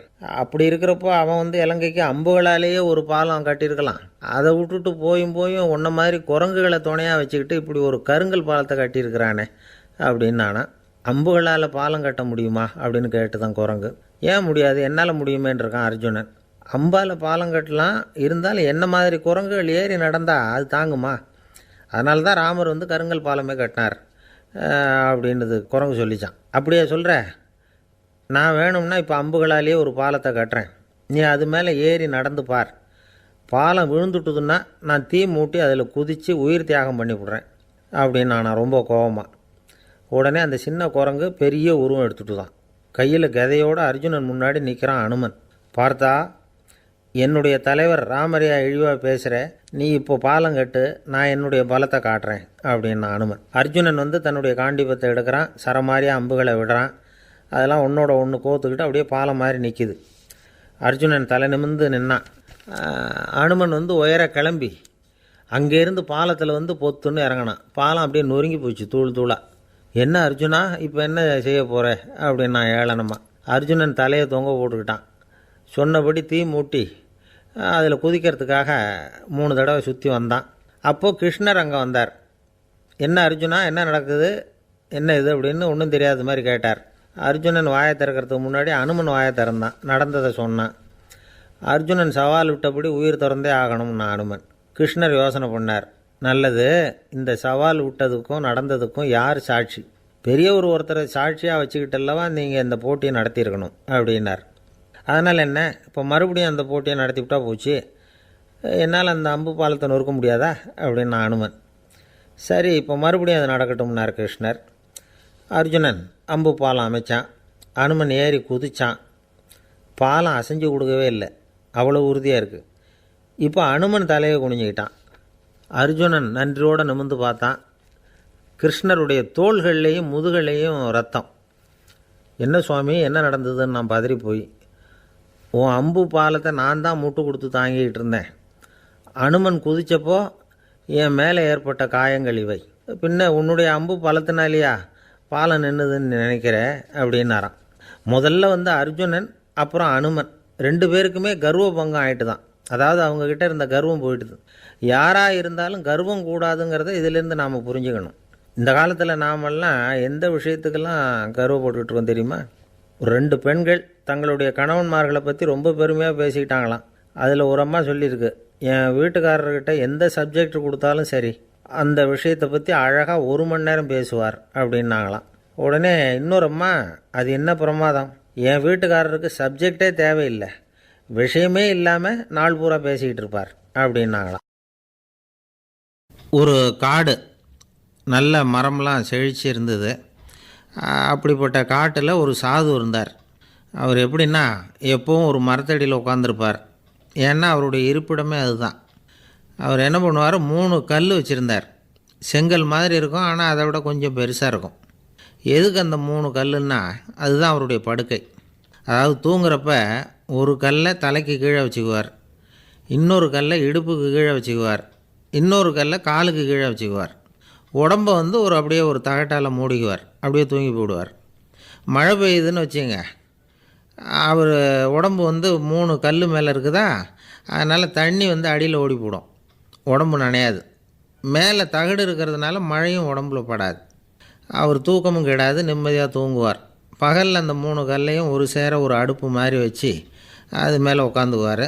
அதனால் பாம்பு பூச்சி எதுவும் அவரை தொந்தரவு பண்ணுறதில்ல, அது பாட்டுக்கு நகர்ந்து போயிடும். அவர் பாட்டுக்கு நிம்மதியாக இருப்பார். யாராவது எதையாவது கொண்டுகிட்டு கொடுத்தா அதை வாங்கி சாப்பிடுவார், அவ்வளவுதான். ஒரு நாள் அந்த நாட்டு அரசன் காட்டுக்கு வேட்டையாட வந்தான். அந்த வழியாக வந்தப்போ இந்த சாது படுத்துருக்கிறத பார்த்தான், பரிதாபப்பட்டான். ஐயோ பாவம், இவர் இப்படி இந்த கல் மேலே உடம்பை வச்சுக்கிட்டு தூங்குறாரு, என்ன பாடுபடுவார்? இவரை நாம் அரண்மனைக்கு அழைச்சிட்டு போய் சுகமாக நிம்மதியாக இருக்கிறதுக்கு வழி செஞ்சு கொடுப்போம், அது ரொம்ப நல்லாயிருக்கும் அப்படின்னு நினச்சான். அப்படி நினச்சிக்கிட்டே அரண்மனைக்கு வந்துட்டான். அதுக்கப்புறம் ஒரு பல்லக்கையும் 2 சேவகர்களையும் காட்டுக்கு அனுப்பி அந்த சாதுவை மெதுவாக இங்கே அழைச்சிட்டு வந்துடுங்க அப்படின்னு சொல்லி அனுப்பி வச்சான். இவங்க போய் அவர்கிட்ட விவரத்தை சொன்னாங்க. எனக்கு என்னத்துக்கு அரண்மனை வாசம் அப்படின்னார். இருந்தாலும் மன்னர் உத்தரவு, நீங்கள் அவசியம் வரணும் அப்படின்னாங்க இவங்க. சரின்னு சொல்லிவிட்டு வேறு வழி இல்லாமல் புறப்பட்டார். புறப்படும் பொழுது என்ன பண்ணார்னா, மறக்காமல் அந்த 3 கல், ஒரு தகடு அதையும் எடுத்து பல்லக்கில் வச்சுக்கிட்டார். என்னத்துக்கு இதையெல்லாம் எடுத்து வைக்கிறாரு அப்படின்னு சொல்லி அவங்க யோசனை பண்ணாங்க. இருந்தாலும் அதை பற்றி ஒன்றும் கேட்கல. பேசாமல் அவரை அழைச்சிட்டு போய் அரண்மனையில் விட்டுட்டாங்க. அரசன் ஓடி வந்தான், வரவேற்றான், அறுசுவை உணவு படைத்தான். அவர் படுக்கிறதுக்கு தங்க கட்டில், பட்டு மெத்தை, இப்படி எல்லாம் ஏற்பாடு பண்ணி வச்சான். இங்கே படுத்து ஓய்வு எடுத்துங்க அப்படின்னு சொல்லிவிட்டு அவன் பாட்டு போயிட்டான். மறுநாள் காலையில் பார்க்குறான், சாது படுத்துருக்கிறார். எப்படி தெரியுமா? அந்த பட்டு மெத்தை மேலே 3 கல்லையும் வச்சு வழக்கம் போலவே அது மேலே படுத்துருக்கிறார். அதுக்கு மேலே தகடு. அரசன் பார்த்துட்டு அதிர்ச்சி ஆகிட்டான். என்ன சுவாமி இப்படி அப்படின்னா, சாது சொன்னார், எனக்கு தேவையும் இல்லை குறையும் இல்லை, எல்லா இடத்துலையும் எனக்கு ஒரே மகிழ்ச்சி தான் அப்படின்னார். மகிழ்ச்சிங்கிறது தங்க கட்டிலேயோ பட்டு மெத்தையிலேயோ இல்லை, அது மனசில் இருக்கிற ஒரு விஷயம். உண்மையான மகிழ்ச்சிக்கு வழி மனப்பக்குவம் அப்படிங்கிறது அந்த அரசனுக்கு புரிஞ்சுதான். இந்த காலத்தில் ஒரு சாமியார், அவரை தேடி ஒரு சீடன் வந்தான். என்னாச்சு தெரியுமா? சுவாமி, எனக்கு நிம்மதி வேணும், அதுக்கு என்ன வழின்னு கேட்டான். சாமியார் நிமிர்ந்து பார்த்தார். அப்புறம் சொன்னார், நீ ஏகப்பட்ட பேர்கிட்ட கடன் வாங்கியிருக்கிற, அதையெல்லாம் திருப்பி கொடுத்தா தான் உனக்கு நிம்மதி கிடைக்கும்னார். இவனுக்கு ஆச்சரியம். அது எப்படி சாமி, அவ்வளவு கரெக்டாக நான் கடன் வாங்கினதை கண்டுபிடிச்சிங்க அப்படின்னா, உனக்கு கடன் கொடுத்து சாமியாராக போனதே நான் தான்ப்பா, அதனால தான் இந்த கதிக்கு வந்தேன். என்கிட்டே நிம்மதிக்கு வழி கேட்குறிய, அதுதான்டா வேதனை அப்படின்னாராம் அவர். ஒரு குரு, இளம் சீடர்கள் எதிரில் உட்காந்துருக்கிறாங்க. குரு பாடம் நடத்திக்கிட்டு இருக்கிறார். சீடர்களுக்கு ஒரு ஆசை, அதாவது ஒரு முக்கியமான மந்திரத்தை நம்ம குருநாதர்கிட்ட இருந்து கற்றுக்கணும் அப்படிங்கிறது அவங்க ஆசை. அது என்ன மந்திரம்னா, இறந்தவரை உயிர்ப்பிக்கக்கூடிய புனித மந்திரம், அதாவது செத்தவங்களுக்கு மீண்டும் உயிர் உண்டாக்குகிற மந்திரம். குருவே, தயவு பண்ணி அந்த மந்திரத்தை எங்களுக்கு உபதேசிக்கணும் அப்படின்னு கேட்டாங்க. அது ரொம்ப ஆபத்தானது, அது என்னத்துக்கு உங்களுக்கு வேண்டாமேன்னாராம் குரு. எங்களுடைய நம்பிக்கை உறுதிப்படுறதுக்காகத்தான் கேட்குறோம், வேற ஒன்றும் இல்லை அப்படின்னாங்களாம் சீடர்கள். பக்குவப்படாத அறிவுங்கிறது ரொம்ப ஆபத்தானது அப்படின்னாராம் குரு. இது சீடர்களுக்கு புரியல. அது எப்படிங்க பக்குவப்படாத அறிவு ஆபத்தானதுன்னு சொல்கிறீங்க, அப்படின்னா என்ன அப்படின்னு கேட்டிருக்காங்க சீடர்கள். குரு அதுக்கு விளக்கம் கொடுத்தாராம். அந்த மந்திரத்தை எப்போ பயன்படுத்தணுங்கிறது முக்கியம். அதை அறியக்கூடிய ஞானம் ஏற்படுகிற வரைக்கும் அதை தெரிஞ்சுக்காமல் இருக்கிறது தான் நல்லது, இல்லைன்னா ஆபத்துன்னாராம். ஆனால் அந்த சீடர்கள் அதை கேட்குற மாதிரி இல்லை, ரொம்ப பிடிவாதம் பண்ண ஆரம்பிச்சிட்டாங்க. சரி வாங்க சொல்கிறேன்னார் குரு. எல்லோரும் வந்தாங்க. அந்த புனித மந்திரத்தை அவங்களுக்கு ரகசியமாக உபதேசம் பண்ணார். உபதேசம் பண்ணிவிட்டு அவங்களுக்கு எச்சரிக்கையும் கொடுத்தார்.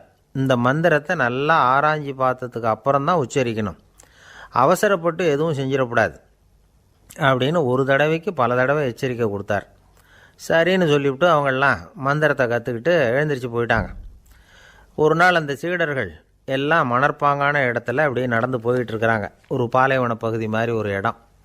அங்கே ஒரு இடத்துல எலும்புகள் குவியலாக கிடந்தது. உடனே இந்த சீடர்கள் முன்ன பின்ன யோசிக்காமல், தியானமும் பண்ணாமல், அந்த மந்திரத்தோட பயனை சோதித்து பார்க்கணும் அப்படின்னு நினச்சிக்கிட்டு அந்த மந்திரத்தை உச்சரிக்க ஆரம்பிச்சிட்டாங்க. அவ்வளோதான். உடனே என்னாச்சு தெரியுமா?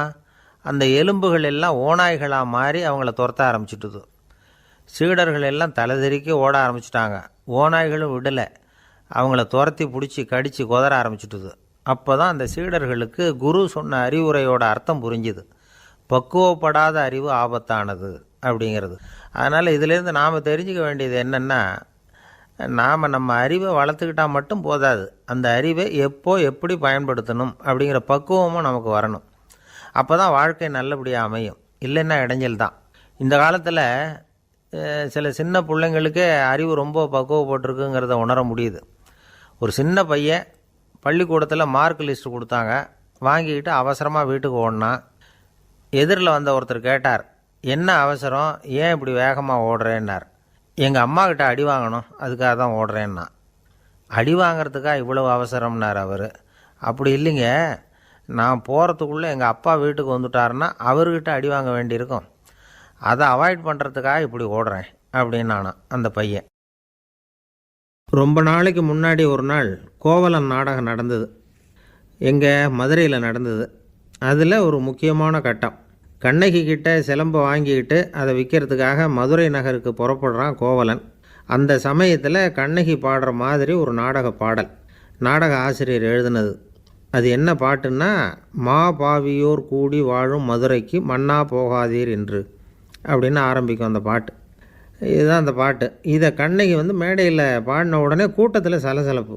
நம்ம ஊர்லேயே நமக்கு முன்னாடியே நின்றுக்கிட்டு மா பாவியோர் கூடி வாழும் மதுரை அப்படின்னு சொல்கிறாங்களே, என்ன தைரியம் அப்படின்னு எல்லாம் குழப்பம் பண்ண ஆரம்பிச்சிட்டாங்க. மக்கள் சத்தம் போட ஆரம்பிச்சிட்டாங்க. எதிர்ப்பு குரல் அது பாட்டுக்கு வர வர அதிகமாக போட்டுது. கொண்டுக்கிட்டு வா அந்த நாடக ஆசிரியரை, எழுதுனது யார் அப்படின்னு ஒரே சத்தம், கூச்சல். வேறு வழி இல்லை. மெதுவாக மேடைக்கு வந்தார் அந்த நாடக ஆசிரியர். 4 பக்கத்திலிருந்தும் கேள்வி கணைகள். மக்களை பார்த்து கொஞ்சம் அமைதியாக இருங்கோ அப்படின்னு சொல்லிவிட்டு தன்னுடைய விளக்கத்தை சொல்ல ஆரம்பித்தார் அந்த நாடக ஆசிரியர். மா அப்படின்னு சொன்னால் திருமகளாகிய லட்சுமி அப்படின்னு அர்த்தம். பா அப்படின்னா கலைமகளாகிய சரஸ்வதி. வி அப்படின்னா மலைமகளாகிய பார்வதி. மா பாவியோர் அப்படின்னா திருமகளும் கலைமகளும் மலைமகளும், இவங்க மூவரும் அப்படின்னு அர்த்தம். இந்த 3 பேரும் வாழ்கின்ற மதுரை புனிதம் நிறைந்தது, சகல செல்வங்களும் நிறைஞ்சது. அப்படிப்பட்ட ஊரில் நான் அணிந்து கொள்ளும் இந்த சாதாரண சிலம்பை யார் வாங்கிக்குவாங்க அப்படிங்கிற எண்ணத்தோடு தான் கண்ணகி அப்படி சொல்கிறா. அதை நினச்சி தான் நான் எழுதினேன். ஆகவே மதுரையை ரொம்ப சிரமப்படுத்தணும், ரொம்ப மோசமாக எழுதணும் அப்படிங்கிற எண்ணம்லாம் எனக்கு கிடையாது. பெருமைப்படுத்தணும்னு நினச்சி தான் அப்படி எழுதினேன் அப்படின்னு விளக்கம் கொடுத்தாராம். இந்த விளக்கத்தை கேட்டதும் எல்லாரும் ரொம்ப சமாதானம் ஆகிட்டாங்களாம். இப்படி விளக்கம் கொடுத்த அந்த நாடக ஆசிரியர் யார் தெரியுமா? அவர் தான் தமிழ் நாடக உலகின் முதல் ஆசான் சங்கரதாஸ் சுவாமிகள். அவருக்கு நகைச்சுவை உணர்வும் அதிகம். 1920ஆம் ஆண்டு திருநெல்வேலியில் அவர் தங்கியிருக்கிறார் நாடகம் நடத்துறதுக்காக. அவர் தங்கியிருந்த வீட்டில் கொசு மூட்டைப்பூச்சி அதிகமாக இருந்திருக்கு. அவரால் தூங்கவே முடியல. அவர் அனுபவித்த தொல்லைகள் ஒரு பாட்டாக உருவாச்சு. வேடிக்கையாக ஒரு பாட்டு எழுதினாராம். மூட்டையும் கொசுவும் ஒரு வீட்டிலே மீட்டிங் போட்டால் முன்னே நிற்க யாரால் முடியும், கொசு மோகன ராகம் போல சத்தம் போட்டு முன்னே நின்று செய்திடும் யுத்தம். இதை மறுநாள் நாடகத்தில் கோமாளி வேஷம் போட்ட ஒரு சிறுவனை விட்டு பாட வச்சுருக்கார். எல்லாரும் சிரித்து ரசித்தாங்களாம். சங்கரதாஸ் சுவாமிகள் கல்யாணமே பண்ணிக்கல, துறவி மாதிரியே வாழ்ந்திருக்கார். தமிழ் நாடக கலைக்கு தன்னையே அர்ப்பணம் பண்ணிக்கிட்டவர் அவர். 1922 நவம்பர் மாதத்தில் ஒரு நாள் புதுச்சேரியில் அவர் வாழ்க்கை முடிஞ்சுது. அப்போ அவருக்கு வயசு 55. சங்கரதாஸ் சுவாமிகள் நாடக ஆசிரியர் மட்டும் இல்லை, மேடை நாடக இயக்குனர், தயாரிப்பாளர், அவரே ஒரு சிறந்த நடிகர். ஒரு தடவை சாவித்திரி நாடகத்தில் இவர் யமதர்மனாக வேஷம் போட்டு நடிச்சிருக்கிறார். நாடகம் பார்த்துக்கிட்டு இருந்த கருவுற்ற ஒரு பெண்மணிக்கு பயத்தினால அங்கேயே குழந்தை பிறந்துட்டு தான். அந்த நிகழ்ச்சிக்கு அப்புறம் இவர் இந்த வேஷம் போடுறப்போலாம் ஜனங்களுக்கு முன்கூட்டியே எச்சரிக்கை கொடுக்க ஆரம்பிச்சிருவாராம். அதாவது அப்படி யாராவது பயப்படுறவங்க இருந்தால் கொஞ்சம் கண்ணை மூடிங்க அல்லது எழுந்திரிச்சு போடுங்கன்னு. நடிப்புன்னா அப்படிலாம் இருக்கணும். இந்த காலத்தில் நடிகர் ஒருத்தர் சொன்னார், சார் நான் இந்த நாடகத்தில் நடிக்கிறப்போ முகத்தில் நவரசங்களையும் காட்டி நடித்தேன், உணர்ச்சிகளையெல்லாம் நல்லா காட்டி நடித்தேன். அப்படி இருந்து ஜனங்கள் கல் எடுத்து மேடையில் வீசிவிட்டாங்க சார் அப்படின்னார். நாடகத்தில் உங்களுக்கு என்ன வேஷம் அப்படின்னு கேட்டாங்க. அது செத்து கிடக்கிற பணமாக நடித்தேன் சார் அப்படின்னார். என்னுடைய நண்பர் ஒருத்தர், அவருக்கு ஜாதகத்தில் நம்பிக்கை உண்டு. அவரே ஜோசியமெல்லாம் பார்ப்பார். என்ன சார் இந்த காலத்தில் இதையெல்லாம் நம்பிக்கிட்டு இருக்கீங்களேன்னு கேட்டால், உங்களுக்கு ஒன்றும் தெரியாது சார், இந்த உலகத்தில் ஒவ்வொருத்தரும் அவங்கவுங்க செய்கிற நல்லது கெட்டதுக்கு தகுந்த பலனை அனுபவிச்சே தேரணும்பார். அது மட்டும் இல்லை, ஒருத்தன் செத்துட்டா கூட அவன் செஞ்ச பாவ புண்ணியங்கள் கூடவே போயிட்டுருக்கோம்பார். அது எப்படி கூட போகும் அப்படின்னு குதர்க்கமாக கேட்டால், அதுக்கு அவர் ஒரு கதை சொன்னார். அது ரொம்ப சுவாரஸ்யமாக இருந்தது. ஒரு ஊரில் ஒருத்தர் இருந்தாராம். அவர் ஜோசியம் பார்க்குறதுல ரொம்ப கெட்டிக்காரரு. ஒருத்தருடைய தலைமுடியை மட்டும் அவர்கிட்ட காட்டினா போதும், அதை மட்டும் பார்த்துட்டு அவருடைய ஜாதகத்தையே சொல்லிவிடுவாராம். அப்பேற்பட்ட திறமை. அந்த ஆள் ஒரு சமயம் கன்னியாகுமரி கடற்கரைக்கு போயிருந்துருக்கிறார். அங்கே கரை ஓரமாக ஒரு மண்டை ஓடு கிடந்திருக்கு. அதை எடுத்து பார்த்துருக்கிறார். அந்த மண்டை ஓட்டை வச்சுக்கிட்டே அதோட ஜாதகத்தை அலசியிருக்கிறார். இந்த மண்டை ஓட்டுக்கு உரிய ஆசாமி வாழ்க்கையில் ரொம்ப கஷ்டப்பட்டுருக்கிறான், நிறைய கஷ்டத்தை அனுபவிச்சிருக்கிறான், அது தாங்க முடியாமல் தான் கடலில் விழுந்து தற்கொலை பண்ணிக்கிட்டு இருக்கான் அப்படிங்கிறத அவர் கணிச்சுட்டார். இருந்தாலும் இந்த மண்டை ஓடு இன்னமும் அனுபவிக்க வேண்டியது பாக்கி இருக்குது அப்படிங்கிறதையும் அவர் உணர்றார். அது சரி, ஒருத்த உயிரோடு இருக்கிற வரைக்கும் தானே நல்லது கெட்டதை அனுபவிக்க முடியும். செத்ததுக்கு அப்புறமும் பாக்கி இருக்குன்னா அதை எப்படி அனுபவிக்கிறது? இந்த மண்டை ஓட்டுக்கு இன்னும் கொஞ்சம் பாக்கி இருக்குது அப்படிங்கிறது அவருக்கு புரிஞ்சதே தவிர அதோட அர்த்தம் என்னங்கிறது அவருக்கு சரியாக விளங்கலை. சரி, இதை இன்னும் கொஞ்சம் விவரமாக ஆராய்ச்சி பண்ணி பார்ப்போம் அப்படின்னு நினச்சிக்கிட்டு அதை தன்னுடைய வீட்டுக்கு எடுத்துகிட்டு போயிட்டார். அந்த மண்டை ஓட்டை ஒரு பொட்டியில் வச்சு பூட்டினார். தன்னுடைய தனி அறையில் அதை பத்திரமா வச்சுக்கிட்டார். தினமும் ராத்திரி ஆனதும் தன்னுடைய மனைவியை பார்த்து, நீ போய் பூஜை அறையில் தனியாக படுத்துக்கோ அப்படின்னு சொல்லிவிட்டு இவர் தினம் ராத்திரி 12 மணிக்கு பொட்டியை திறந்து பார்ப்பார். மண்டை ஓடு அப்படியே இருந்ததே தவிர இன்னும் கொஞ்சம் பாக்கி இருக்குங்கிறதுக்கு அர்த்தம் அவருக்கு விளங்கலை. அந்த மண்டை ஓட்டுக்கு இன்னும் என்ன பாக்கி இருக்க போகுது? இப்படியே ஒரு 10 நாள் போச்சு. அந்த வீட்டம்மாவுக்கு சந்தேகம் வந்துட்டுது. நம்ம வீட்டுக்காரர் நம்மளை தனியாக ஏன் தூங்க சொல்கிறார் அப்படிங்கிற சந்தேகம். உடனே பக்கத்து வீட்டு அம்மாக்கிட்ட விஷயத்தை சொல்லியிருக்கிறாங்க. அந்த அம்மா உடனே, நீ கவலைப்படாத, நான் கண்டுபிடிச்சி சொல்கிறேன்னு சொல்லிவிட்டாங்களாம். அன்றைக்கி ராத்திரியே ஜன்னல் வழியாக எட்டி பார்த்துருக்குறாங்க. இந்த ஆள் மண்டை ஓட்டை கையில் வச்சுக்கிட்டு அதை திருப்பி திருப்பி அப்படியும் இப்படியும் பார்த்துக்கிட்டு இருந்தது தெரிஞ்சுட்டுது. மறுநாள் காலையில் அவரோட மனைவியை பார்த்தாங்க. ஏம்மா, உன் வீட்டுக்காரருக்கு நீ முதல் மனைவியா 2வது மனைவியா அப்படின்னு கேட்டாங்க. எனக்கு தெரிஞ்ச வரைக்கும் நான் ஒருத்தி தான் அவருடைய மனைவின்னாங்க. அப்படி இல்லை, நீ அவருக்கு 2வது மனைவி. முதல் மனைவியின் மண்டை ஓடு தான் அவர் கையில் இருக்குப்போ, அதை தான் அவர் தினமும் ராத்திரியில் எடுத்து பார்த்துக்கிட்டு இருக்கிறாரு அப்படின்னு விட்டாங்க அந்த அடுத்த வீட்டம்மா. அப்படியா விஷயம்னு சொல்லிவிட்டு கணவன் வீட்டில் இல்லாத நேரமாக பார்த்து அந்த மண்டை ஓட்டை எடுத்து கொண்டாந்து ஒரு உரலில் போட்டு உலக்கையால் குத்தி நொறுக்க ஆரம்பிச்சுட்டுது அந்த அம்மா. வெளியே போயிருந்த அந்த ஆள் அப்போ தான் உள்ளே நுழைஞ்சார். மண்டை ஓடு உலக்கைக்கிட்ட குத்து வாங்கிட்டு இருக்கு. அது அனுபவிக்க வேண்டியது இன்னும் கொஞ்சம் பாக்கி இருக்குது அப்படிங்கிறதுக்கான அர்த்தம் எனக்கு இப்போ தான் புரிஞ்சுதுன்னாராம் அவர். இந்த கதையிலேருந்து நாம் இன்னொரு நீதியையும் புரிஞ்சுக்கணும். அதாவது நம்ம வீட்டை பற்றி நமக்கு தெரியாததெல்லாம் அடுத்த வீட்டுக்காரங்களுக்கு நல்லா தெரியும். ஒருத்தர் ரொம்ப கவலையோடு உட்காந்துருந்தார். எதை பற்றி சார் கவலைப்படுறீங்கன்னு கேட்டோம். எதிர்காலத்தை பற்றி கவலைப்படுறேன்னார். ஏன்னு கேட்டோம். என்ன பண்ணுறதுன்னே தெரியல சார், எதிர்காலம் ஒரே இருட்டாக இருக்குது, பாதையே புரியலன்னார். இன்றைக்கி நம்ம இளைஞர்கள் பல பேருக்கு எதிர்காலம் இருட்டாக தான் தெரியுது. அவங்கெல்லாம் இந்த கதையை கொஞ்சம் கேட்கணும். ஒரு மலை அடிவாரத்தில் ஒரு சின்ன கிராமம்.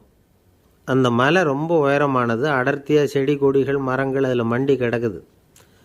பகல் வேளையில் இருட்டாக தான் இருக்கும், அவ்வளோ அடர்த்தி. அந்த மலை உச்சியில் ஒரு கோவில். நாள் ராத்திரியே புறப்பட்டால் தான் காலையில் அந்த கோயிலுக்கு போய் சேர முடியும். கிராமத்து இளைஞன் ஒருத்தன் அந்த மலை உச்சிக்கு போக வேண்டியிருந்தது. கையில் ஒரு விளக்கை எடுத்துக்கிட்டு நாள் ராத்திரியே புறப்பட்டான். புறப்பட்டு போனவன் கிராமத்து எல்லையிலேயே நின்றுட்டான். ஏன் தெரியுமா?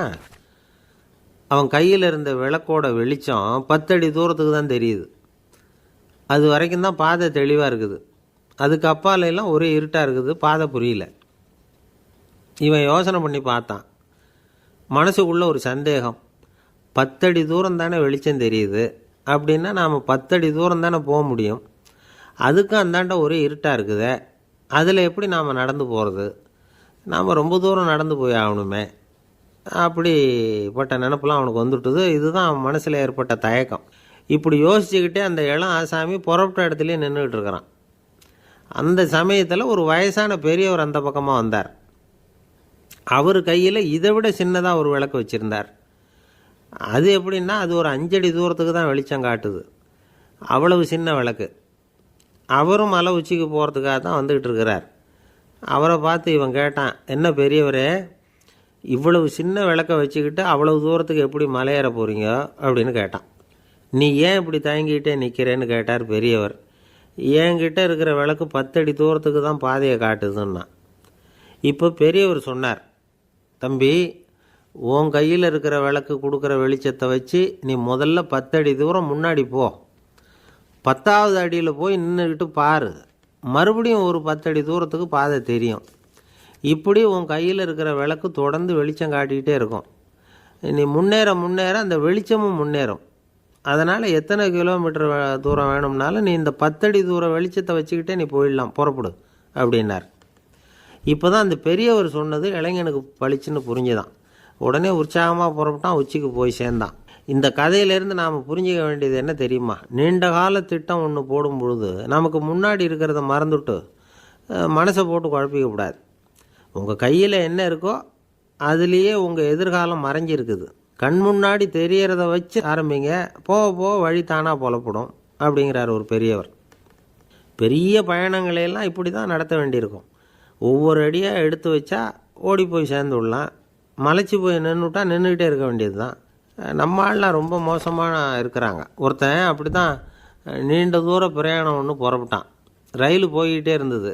கொஞ்சம் தூரம் போச்சு, பாதி வழியில் கையில் வச்சுருந்த டிக்கெட்டை காற்றுல விட்டுட்டான். ஐயோ என் டிக்கெட்டு போயிட்டுதே அப்படின்னு கத்த ஆரம்பிச்சிட்டான். பக்கத்தில் இருந்த பெரியவர் அவனை பார்த்து பரிதாபப்பட்டு, கவலைப்படாத தம்பி, போனால் போகுது, வேறு டிக்கெட் வாங்கிக்கலாம் அப்படின்னு ஆறுதல் சொன்னார். அதுக்கு அவன் சொல்கிறான், சார் நான் அதுக்காக அழலை, அந்த டிக்கெட்டு கிடைச்சா தானே நான் எந்த ஊருக்கு போகணுங்கிறது எனக்கு தெரியும் அப்படிங்கிறான். ஒரு நண்பர் அவசரமாக என்கிட்ட ஓடி வந்தார். அப்புறம் சொன்னார், என்னால் நம்பவே முடியல சார், என் பையனை அப்படி அப்படின்னு சொல்லி ஆச்சரியப்பட்டார். உங்கள் பையன் அப்படி என்ன தான் செஞ்சுட்டான் அப்படின்னு கேட்டேன். என்னால் முடியாத ஒரு காரியத்தை அவன் செஞ்சுட்டான் சார் அப்படின்னார். அது என்னன்னு தான் சொல்லுங்களேன். என்ன 5ஆவது வகுப்பில் அவன் ஒரே தடவையில் தேறிட்டான் சார், அதாவது ஒரே அட்டம்ப்டில் பாஸ் ஆகிருக்கான் அப்படின்னார் மூச்சு வாங்க. கஷ்டப்பட்டு பரீட்சை எழுதுனது அவன், இவருக்கு ஏன் மூச்சு வாங்குது? நம்மால் செய்ய முடியாத ஒரு காரியத்தை இன்னொருத்தர் செய்யும் பொழுது அது நமக்கு ஆச்சரியமாக இருக்குது. சர்க்கஸ் பார்க்குறோம், ஒருத்தர் அந்த இடத்துல தொங்குறார், அது நமக்கு ஆச்சரியம். ஏன்னா அது நம்மால் முடியாத காரியம். நம்மால் முடியாத ஒன்றை அடுத்தவர் எளிதாக செய்யும் பொழுது நாம் மருள்வது இயற்கை. இதை தான் தொல்காப்பியம் மருட்கை அப்படின்னு சொல்லுது. இந்த வியப்பு இருக்குதே, இது 4 வகையில் ஏற்படுறதாக தொல்காப்பியம் சொல்லுது. அது என்ன 4 வகை? முதல் வகை எப்படின்னா புதுமையான அரிய செயல்களை செய்கிறது. 2வது வகை என்னென்னா பெரும் செயல்களை செய்கிறது. 3வது வகை என்னென்னா மிக நுட்பமான செயல்களை செய்கிறது. 4வது வகை என்னென்னா ஆக்கம் தரும் செயல்களை செய்கிறது. புதுமை, பெருமை, சிறுமை, ஆக்கமோடு மதினம் சாலா மருட்கை 4 அப்படிங்கிறது தொல்காப்பியம். இன்றைக்கி விஞ்ஞானம் புதுசு புதுசாக எதையோ கண்டுபிடிக்குது. ஆரம்பத்தில் அது ஆச்சரியமாக இருக்குது, அப்புறம் அது நமக்கு பழகி போடுது. வானொலி பெட்டி புதுசாக வந்தப்போ ஒரு பெட்டி பேசுதுங்கிறது எவ்வளோ பெரிய ஆச்சரியம். இப்போ யாரும் அதை ஆச்சரியமாக பார்க்குறதில்ல. மதினம் சாலா மருட்கை அப்படின்னு ஒரு சொற்றொடர் வருது பாருங்கள், அதில் கருத்தாழம் உண்டு. எதை பற்றியும் போதுமான அளவு புரிந்து கொள்ளாத போது ஒருத்தர் ஆச்சரியப்படுறார். புரிந்து கொண்ட பிறகு ஆச்சரியம் மறைஞ்சு போடுது. மிக நுட்பமான செயல்களும் நம்ம ஆச்சரியப்பட வைக்கும். ஒரு அரிசியில் ஒரு திருக்குறள் எழுதி காட்டுறாங்க, ஒரு முட்டை ஓட்டுக்குள்ளே ஓவியம் தீட்டி காட்டுறாங்க. கருங்கல் சிற்பங்களில் எவ்வளவு நுட்பமான வேலைப்பாடுகளை எல்லாம் பார்த்து ஆச்சரியப்படுறோம். இது மாதிரி ஆக்கப்பூர்வமான அரிய செயல்களை செய்கிறது கூட வியப்பை உண்டு பண்ணும். குப்பை கூலங்களை கூட வாழ்க்கைக்கு பயன்படுகிற பொருளாக மாற்றுகிறவர்கள் இருக்காங்க, அவர்களுடைய செயல் வியப்பு அளிக்குது. இடைக்காட்டு சித்தர் பாடின 30 நூலில் வர்ற ஒரு பாடல், ஆற்றல் பிறர் அறிதலின் அகம் கிளர்வு உறுதலின் கற்று அறி பாணர் கழுமிய கோடலின் தோற்றம் உருகவே போற்றல் சால் வியப்பே. ஒருத்தருடைய ஆற்றல் தெரியாமல் இருந்தது, அவருடைய அரிய செயலை பார்க்கும் பொழுது வியப்பாக இருந்தது, மனசுக்குள்ளே கிளர்ச்சி. பாவலர்கள் இவர்களுடைய புகழை பாடி மற்றவர்களும் தெரிந்து கொள்ளுமாறு செய்கிறார்கள் அப்படிங்கிறது தான் ஒரு யதார்த்தமான உண்மை. ஆக எல்லா வகையிலும் மக்கள் தங்களுடைய வாழ்க்கையில் முன்னேறுவதற்கான வழிகாட்டுகிற ஒரு மெய்ப்பாடு தான் வியப்புங்கிறது. இந்த காலத்தில் நம்ம எப்படியெல்லாம் ஆச்சரியப்பட வைக்கிறாங்க. ஒரு ஆளை பிடிச்சி ஜெயிலில் கொண்டு வந்தாங்க. ஜெயில் அதிகாரி அவனை ரொம்பவும் ஆச்சரியமாக பார்த்தாரான். இவன் கேட்டான், ஏன் சார் அப்படி பார்க்குறீங்க, நான் இப்போ இங்கே வர்றது உங்களுக்கு ஆச்சரியமாக இருக்குதா அப்படின்னு கேட்டிருக்கான். இதுக்கு ஜெயில் அதிகாரி சொல்லியிருக்கார், நீ இப்போ இங்கே வந்ததில் எனக்கு ஒன்றும் ஆச்சரியம் இல்லைப்பா, ஏற்கனவே நீ இங்கேருந்து விடுதலையாகி போய் 6 மாதம் ஆச்சு, இவ்வளவு லேட்டாக வர்றியே அதுதான் எனக்கு ஆச்சரியமாக இருக்குது அப்படின்னாரான்.